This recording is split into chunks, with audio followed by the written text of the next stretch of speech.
भारत की संसद में एक ऐसा बिल अटका पड़ा है जिसे पास कराने के लिए सरकार एक एक एमपी जोड़ने में जुटी है। कभी टीएमसी तोड़कर, कभी शिवसेना उद्धव गुट को तोड़कर। यह बिल पास हुआ तो वो लोकसभा का पूरा नक्शा बदल दिया जाएगा। दक्षिण भारत की सीटें घटेंगी, उत्तर भारत की बढ़ेंगी। यह बिल है डेलिमिटेशन बिल, यानी परिसीमन बिल। आज इसकी पूरी कहानी नंबरों के साथ शुरू से लेकर के अभी तक सारी चीजों को समझते हैं आसान भाषा में। सबसे पहले डेलिमिटेशन क्या है? हर जनगणना के बाद लोकसभा सीटों का पुनर्वितरण होना चाहिए ताकि हर सांसद लगभग बराबर आबादी का प्रतिनिधित्व करे। लेकिन सन 1976 में इंदिरा गांधी सरकार ने इस प्रक्रिया पर रोक लगा दी थी, क्योंकि उस वक्त उत्तर भारत की आबादी तेजी से बढ़ रही थी और दक्षिण भारत परिवार नियोजन में आगे था। डर यह था कि अगर सीटें सिर्फ आबादी के आधार पर बटी तो जिन राज्यों ने जनसंख्या नियंत्रित की उनको नुकसान होगा। यह रोक 2001 में वाजपेयी सरकार ने आगे बढ़ाकर 2026 तक कर दी। अब यह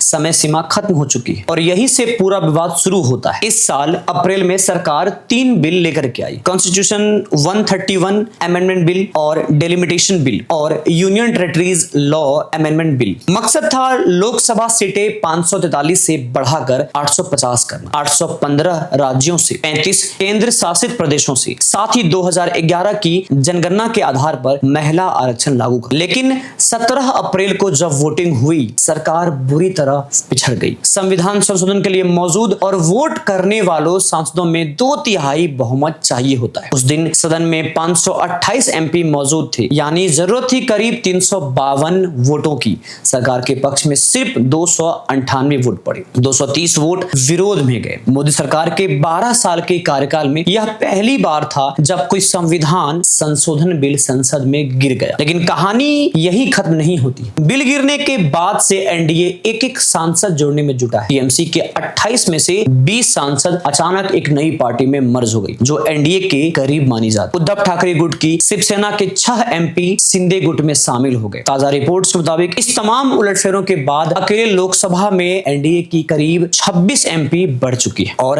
राज्यसभा में करीब 10 एमपी। यानी लोकसभा में एनडीए अब 293 के मुकाबले 319 के आसपास पहुंच चुका है। लेकिन 2/3 बहुमत के लिए अब भी जादुई आंकड़ा 360 का है। यानी लोकसभा की मौजूदा प्रभावी संख्या 540 मानकर और अभी भी करीब 40 एमपी की कमी है। अब सरकार की नजर किन किन दलों पर है यह समझ लीजिए। डीएमके के पास 22 एमपी है। शरद पवार गुट की एनसीपी और झारखंड मुक्ति मोर्चा को मिलाकर करीब 11 एमपी है। और सबसे बड़ा दांव है समाजवादी पार्टी पर, जिसके अकेले 37 एमपी है। अगर डीएमके और एनसीपी शरद पवार गुट साथ आ जाए तो एनडीए का आंकड़ा 350 पार पहुंच जाएगा। फिर भी बहुमत से कुछ वोट कम रह जाएंगे। यानी बिना समाजवादी पार्टी या डीएमके जैसे बड़े दल के सिर्फ छोटे दलों के दम पर यह बिल पास होना लगभग नामुमकिन है। राज्यसभा में तस्वीर सरकार के लिए बेहतर है। वहां 2/3 का आंकड़ा करीब 163 164 के आसपास बैठता है और एनडीए वहां लगभग उस निशान के करीब पहुंच चुका है। अब आखिरी सवाल, यह बिल दक्षिण भारत को परेशान क्यों करता है? सांसद की